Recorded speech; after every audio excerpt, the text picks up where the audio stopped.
Lijep pozdrav svim gledateljima Adriatic televizije. Gledate emisiju Pod povećalom, kao i svakog četvrtka na našoj televiziji.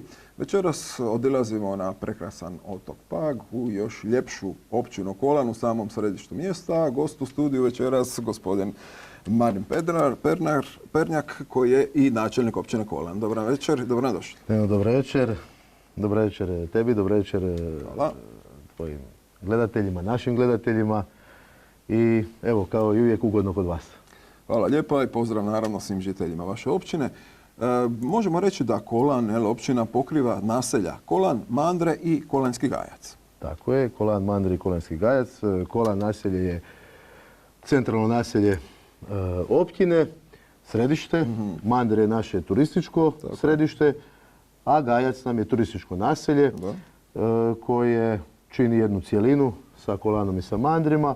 Tu bi naglasio i područje Katarelca, gdje se nalaze zabavni sadržaji. Da, to je plaža, možemo reći velika gotovo. Da, plaža sa određenim sadržajima koji su zabavnog karaktera. I imamo još, pogotovo bih naglasio, gradsku plažu Sveti Duh, kao fizički najveću izvan naselja na području općine Kolan. I to je to. To je naša općina. Da. Općina broji oko 800 duša, što bi rekli naši stari, jel? Je. Oko 800 stanovnika, 760 je upisanih glasača, realno je 800 ljudi koji živi na području općine Kolan. Ali odmah da se i pohvalim po broju mladih, tu smo, stojimo jako dobro. I kupujemo za Svetog Nikolu 120 poklona, a to se dijeli djeci do 4. razreda osnovne škole. Tako da imamo 120 djece do 4. razreda osnovne škole. Ne mislim samo na 1. do 4. nego mislim u kompletu od 0, od novorođene djece pa do 4. razreda. Tako da to je za natalitet jako dobro. Jako lijepo čut za natalitet koji je naravno u Hrvatskoj nažalost u padu. Jel? Da, istina je, ali evo, sveukupno nama je 20% stanovništva do punoljetnosti, znači do 18 godina. 20% stanovništva na nivou Hrvatske, to je 800.000 do milijun stanovnika bi bilo, da je to na nivou Hrvatske bi bilo ispod 18 godina, što bi bilo vjerojatno, nemam podataka, ali vjerojatno u Europi sigurno iznad svih europskih normi i standarda. Nažalost to nije, ali kod nas u općini je. Što se tiče samog Kolana, ono možemo reći na središtu otoka, jel? Između grada Paga i sljedeće općine Novalja, koja spada u drugu županiju, u jednom predivnoj uvali ima Kolanjsko polje koje je poznato. To je, možemo reći, općina Kolan. Ljudi ostaju živjeti ondje, bave se i poljoprivredom i turizmom, koji su, vjerujem, najjače gospodarske grane na samom Kolanu. Da, gospodarske grane u Kolanu definitivno je poljoprivreda i turizam. To je svakako, uslužne djelatnosti prate cijelu tu priču, ali to se sve vezuje na turizam. Ono što definitivno bi istaknuo kao gospodarsku granu, a to je ovčarstvo, kao zasebni dio. Kolan je koljevka sira. Ne samo koljevka otoka Paga, jer smo u sredini, doslovno u fizičkoj sredini otoka Paga, nego smo i kao jedna sredina, odnosno središnjica proizvodnje paškog sira.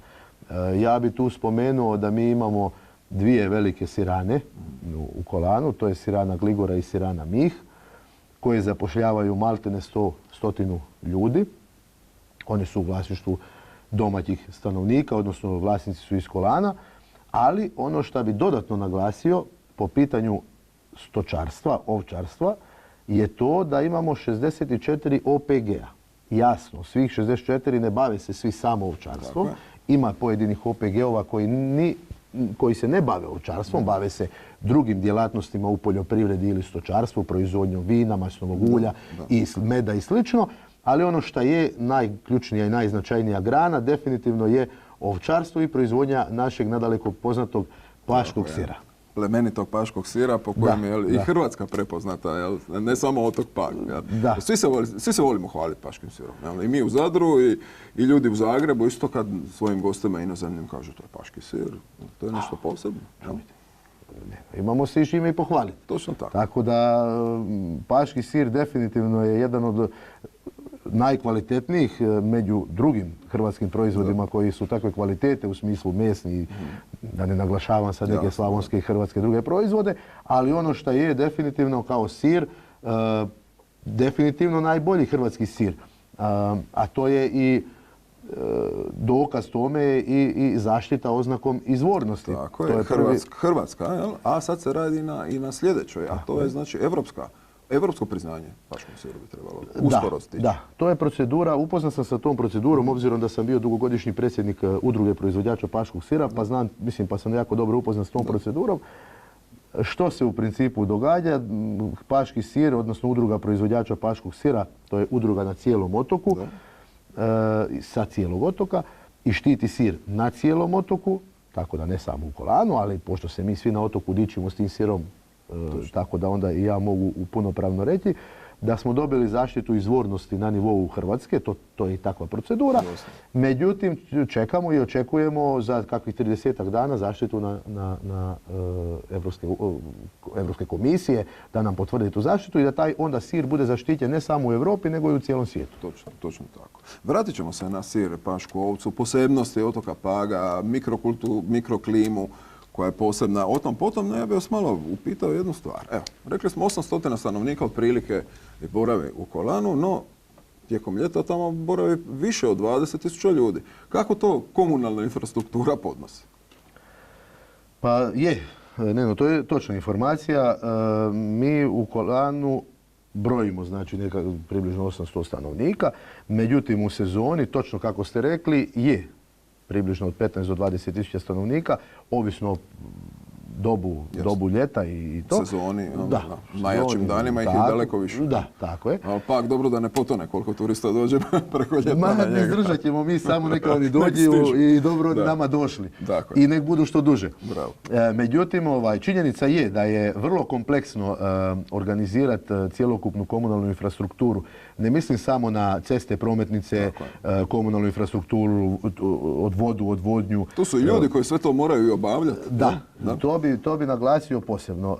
Tu je jedan kompleksan problem. Dakle, mi moramo imati organizirano komunalno društvo. Evo, konkretno ću se toga dotaknuti, te teme, za 20.000 ljudi, u smislu da svih 20.000 ljudi ima kvalitetnu uslugu. Dakle, odvoz komunalnog otpada i tako dalje i tako dalje.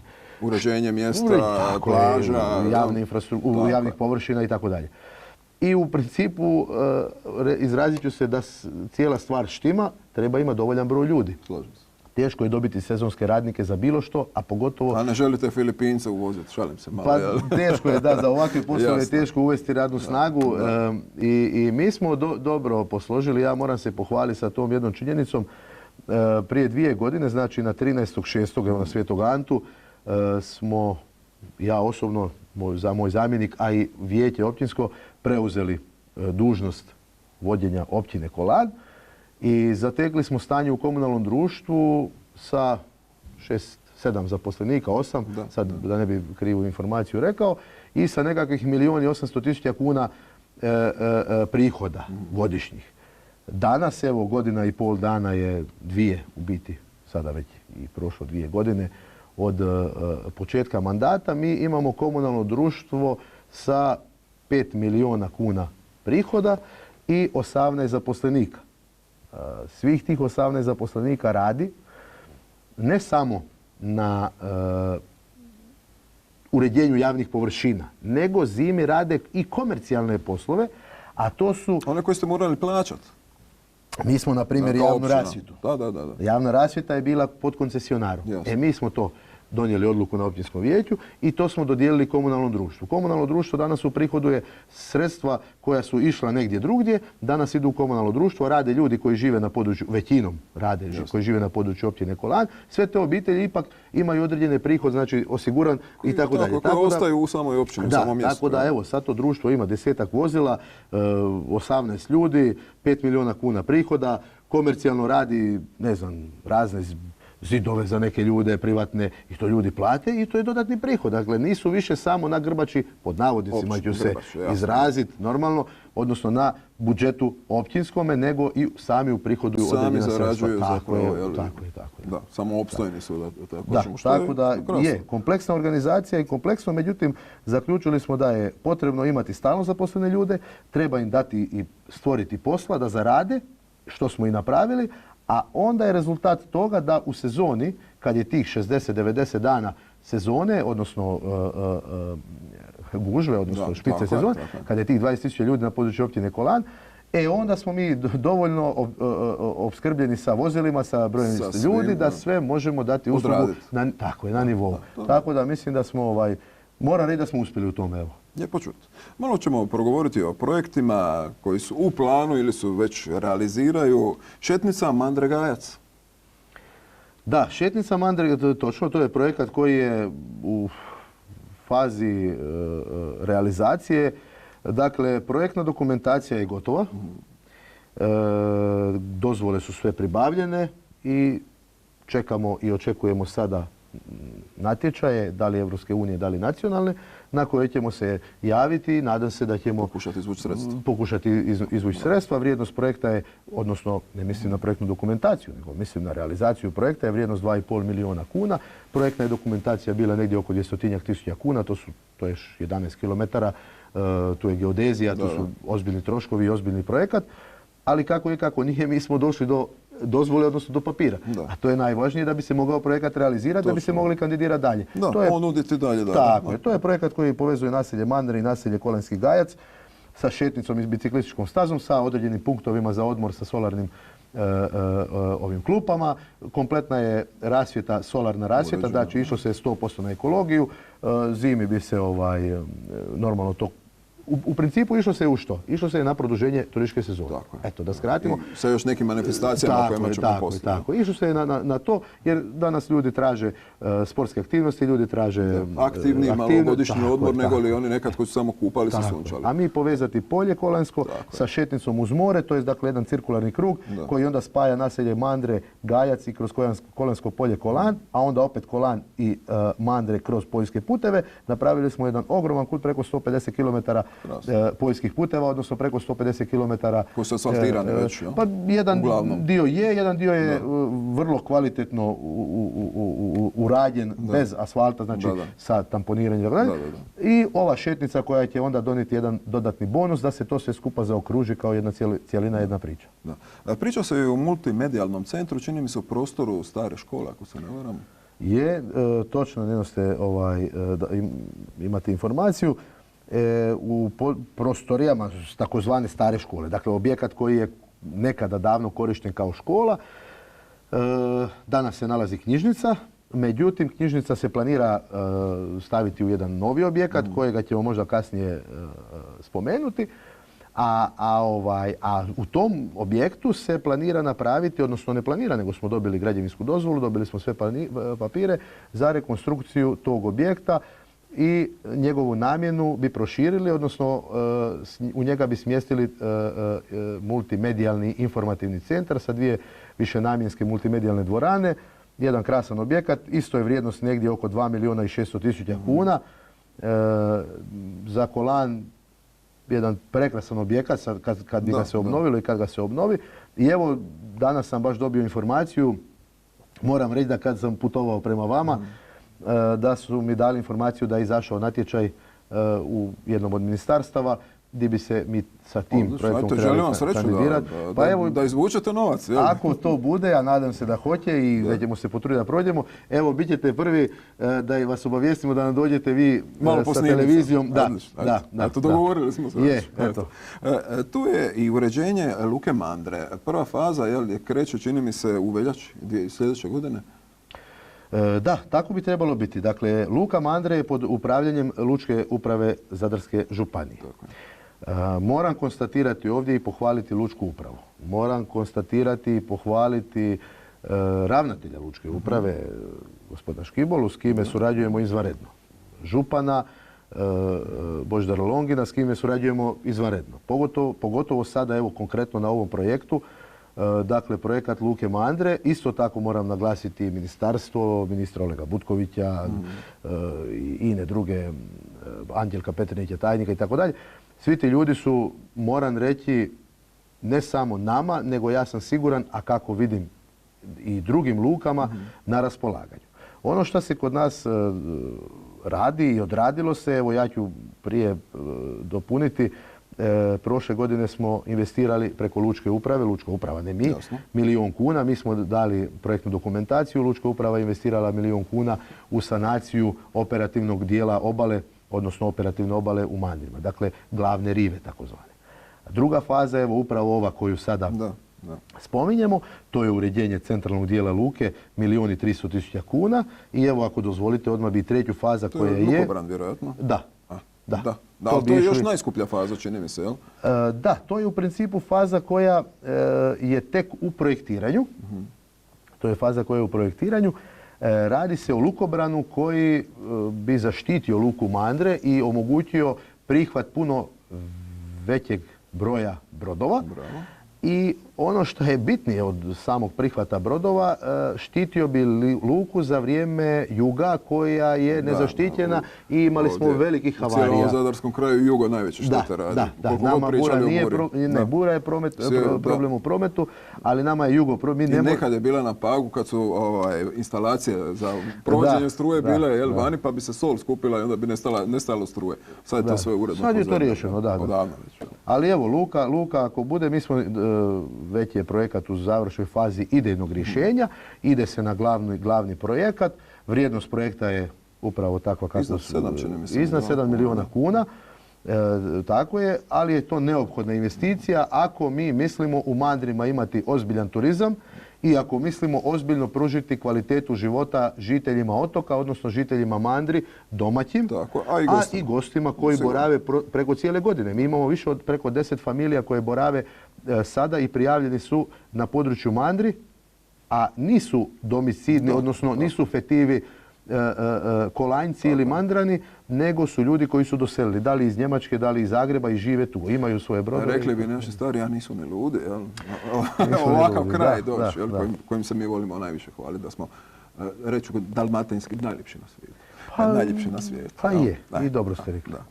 Vrtić smo spomenuli, da bi se trebao graditi, djece, lijepo je čuti takav broj školaraca i same djece, no problem u općini je zemljište kojeg općina nema. Znači vi morate otkupiti zemljište, platiti ga po turističkoj cijeni, da tako kažem, da bi sagradili nešto, jer se nema što izdvojiti, ajmo reći, generalno cijeli otok je privatan zapravo.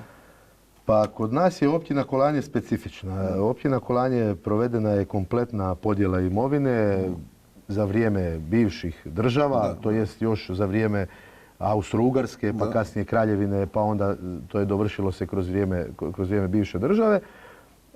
Situacija je takva da na području općine Kolan mi faktički nismo imali ni jedan kvadrat zemljišta koji je bio u vlasništvu općine, što nije slučaj na kontinentu. Tako je na Viru, recimo. Da su morali isto kupiti, ne znam po koliko, 100 eura kvadrat da bi sagradili vrtić.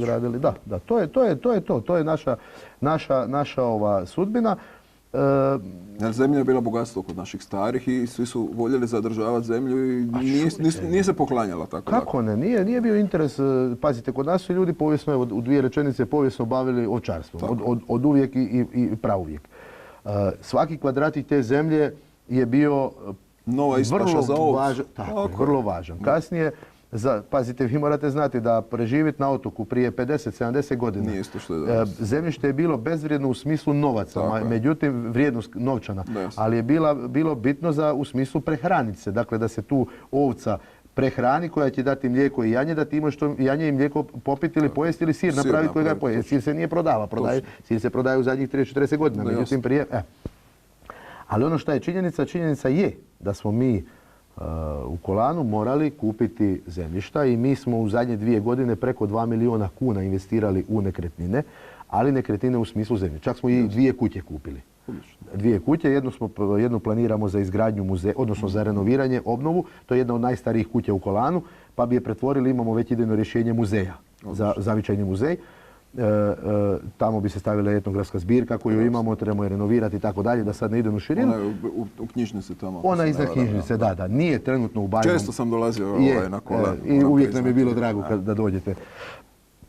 Međutim, činjenica je da rezultat toga je dugoročan, kupnje tih zemljišta. To nije investicija trenutna, da smo mi momentalno investirali i da će nama se to vratiti kroz nekakav financijski tok novaca. To je investicija za budućnost. Dakle, sva ta zemljišta neće biti oplemenjena u sljedećih godinu, 2 ili 5, možda tek za 10 godina neka. Ali mi smo kupili preko 10.000 kvadrata zemljišta. Uspjeli smo upisati na jednoj plaži 23.000 kvadrata zemljišta koja su bila faktički još uvijek upisana neku opće narodnu imovinu. To zemljište nije vrijedno u smislu gradnje, jer to je uz plažu, to je zemljište koje nije građevinsko. I tako ćemo se truditi da i ostane, jer neka bude i za našu djecu nešto. Da i oni mogu... Da ne betoniziramo obalu našu cijelu. Da ne betoniramo cijelu obalu. Ali da se vratim konkretno na vrtić, mi smo kupili tih 3.000 kvadrata konkretno za vrtić, plus ostali 7.000 kvadrata.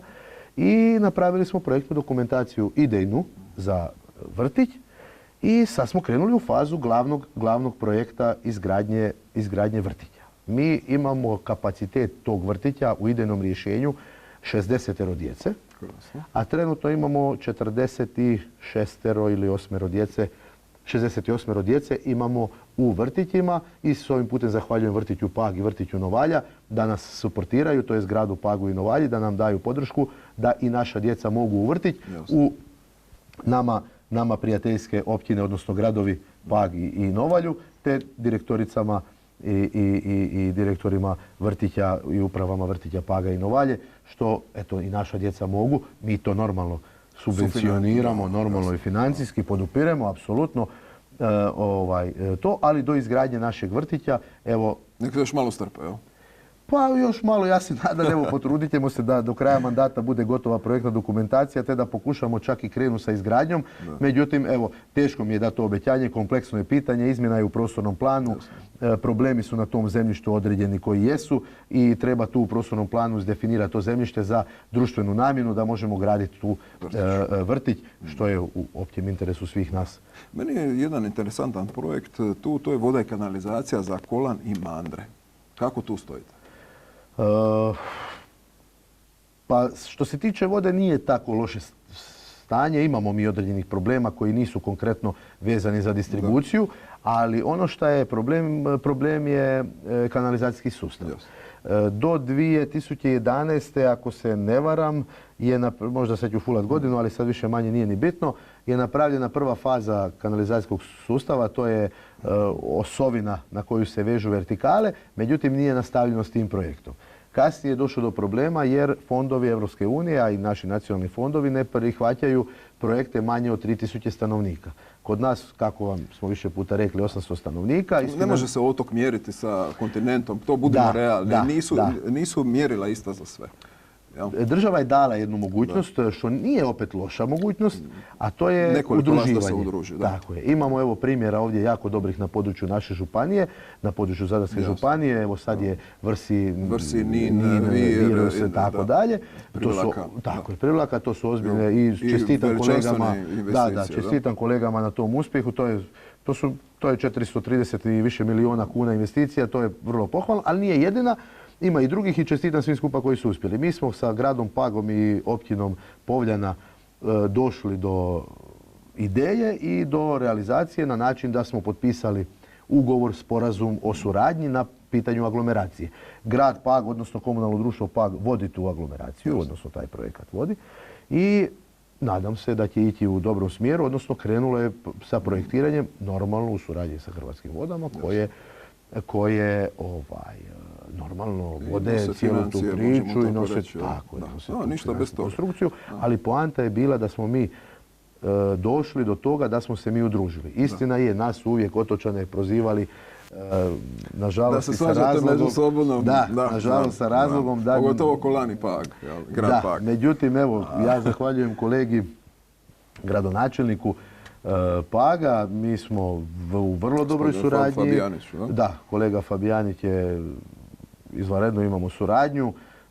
Kolega Ante Čemelj, direktor komunalnog društva, i moram reći da su, rekli bi, novi vjetrovi zapuhali, ne samo bura na Pagu, nego i novi vjetrovi koji, eto, u drugačijem smjeru. Dakle, shvatili smo da ne možemo jedan bez drugoga i jedni bez drugih.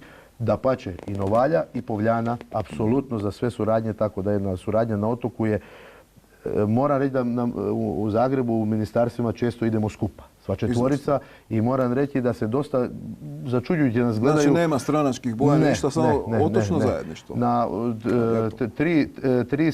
Tri smo različite stranačke opcije, znači Novalja, Pag, Novalja je jedna, Pag je druga, Kolan i Povljana su treća politička opcija, ako ćemo gledati na državnoj razini.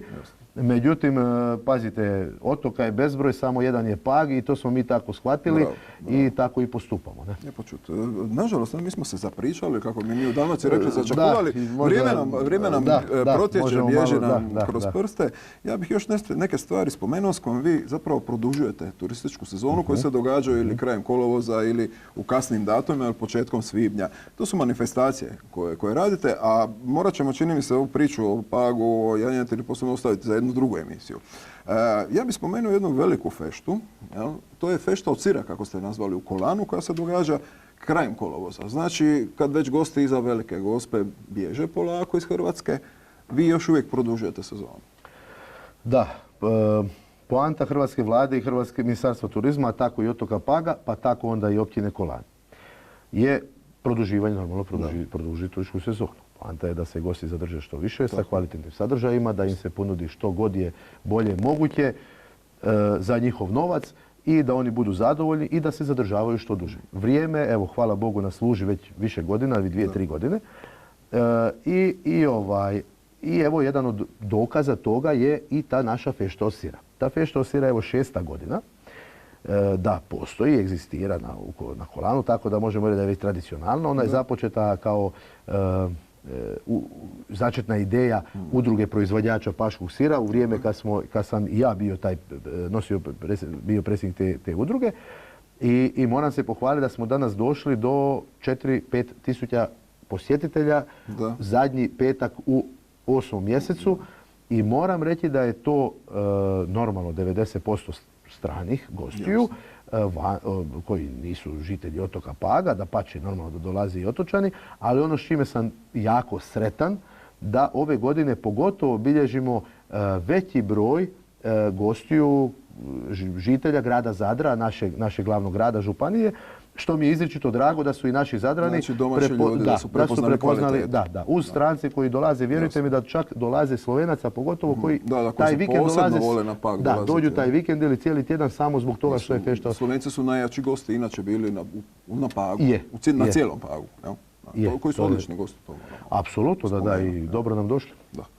Spomenemo još jednu, čini mi se da je ova godina prvi put bila, a to je utrka jedna specifična, Trail Kolan. Kako je puni naziv? Ta utrka je puni naziv Trail Kolan Otok Pag. To je naziv te utrke. To smo radili u suradnji sa našim prijateljima iz udruge iz Paklenice koji organiziraju takve trailove. Međutim, neću se previše, rekli ste da imamo kratko vremena, odnosno pa neću preširoko. Ove godine, dakle, smo odlučili da, odnosno naša logika kad smo mi preuzeli 2013. upravljanje sa općinom, ja to tako volim reći, znači ne volim reći preuzeli smo vlast, vlast je na narodu, a mi smo samo upravljamo privremeno sa ovom našom općinom. Ono što smo odlučili da strategija mora biti feel and taste Kolan po pitanju turizma i prezentacije Kolana. Feel and taste u smislu znači i osjeti i, da prevedemo na hrvatski, što bi trebalo i biti tako, i osjeti i okusi Kolan. Kolan ima što za ponuditi, paškenjica, skuta, sir i tako dalje, da med i tako dalje, ali jednako tako mi imamo, kako smo malo prije rekli, 150 km poljskih puteva. Od toga se odabralo normalno određeni dio, znači 25 km jedna dionica, 11 km druga dionica i tu su se ucrtale staze trkačke i tu se odvijala ta utrka gdje smo imali nego 400 prijavljenih trkača, plus je bilo 200 volontera, plus je bilo još negdje oko 400 dodatnih gostiju. Imali smo koncert Crvene jabuke, imali smo bogatu gastronomsku ponudu. Vi polako postajete jedan gastrocentar otoka, sve mi se čini polako prerasta to i Zadarsku županiju i odilazi u hrvatske okvire. Pa da, to je naš cilj. Cilj je da se Kolan prepozna i pozicionira na gastronomskoj karti ne samo otoka i županije, kako ste rekli, nego sigurno i naše Hrvatske. Sigurno da, na županijskoj karti ja vjerujem da jesmo i da postojimo. Uz sve ove manifestacije imamo još i mogu se i dotaknuti i fešte od janjetine i fešte od skute. Fešte od skute kao u svibnju, znači možemo reći otvorenje turističke sezone. Tako je. To je početak nekakav, sa ovim trailom počinjemo, znači početkom 4. mjeseca imamo tu trail utrku koja je opet gastronomski doživljaj otoka Paga i Kolana. Nastavljamo sa feštom od skute. Između ove godine planiramo, koja nam dolazi sada 2020. planiramo feštu od šparoga koja je kod nas autohtona biljka, mislim ne samo na Pagu, ali kod nas mi nju tretiramo kao našu autohtonu biljku. Divlja šparoga, nema dotica sa onim kupovnim debelima. To je fantazija. S njome nastavljamo sa feštom od skute koja je početkom 6. mjeseca, krajem 5. mjeseca. Nakon toga nam se događa fešta od janjetine, koja je, govorim o feštama koje su ozbiljne. Sve su ozbiljne, ali ove su posjetljene u više tisuća ljudi. Znači imamo mi male feštice između gdje se lokalno u mandrima organizira pa bude samo stanovništvo ili gosti i stanovništvo, pa je to možda 500-1000 ljudi. Tako, ovo su fešte gdje se broji više na 1000, 2 i 3000 ljudi. Kažem, idemo na tu feštu od janjetine. Nakon toga je fešta od ribe, gdje se peku tune i tako dalje. Naši ribari izlažu svoje proizvode i tako dalje. I zaključujemo sezonu sa feštom od sira koja je finalna. Koja je finalna. Ali posebna ova fešta od skute koja je znači u svibnju. Ona je mene ove godine iznenadila. Mi smo je radili prvi puta, to je bilo nešto fantastično. Mi smo imali tamo 2500 ljudi. To je gospodine Marine, znači sljedeća emisija će nam biti o gastroponudi, o općine Kolan, o paškom janjcu, o paškom siru, o skuti. Priča koju voli ljudi naši slušati, o hrani. Pa, mislim da mi u Kolanu imamo što pričati, a kada je hrana u pitanju, onda sigurno tema nam neće nedostajati. Hvala vam lijepa na gostovanju u emisiji Pod povećalom. Dragi gledatelji, vama naravno hvala na pozornosti. Ostanite uz program vaše Adriatic televizije. Želimo vam ugodan večer.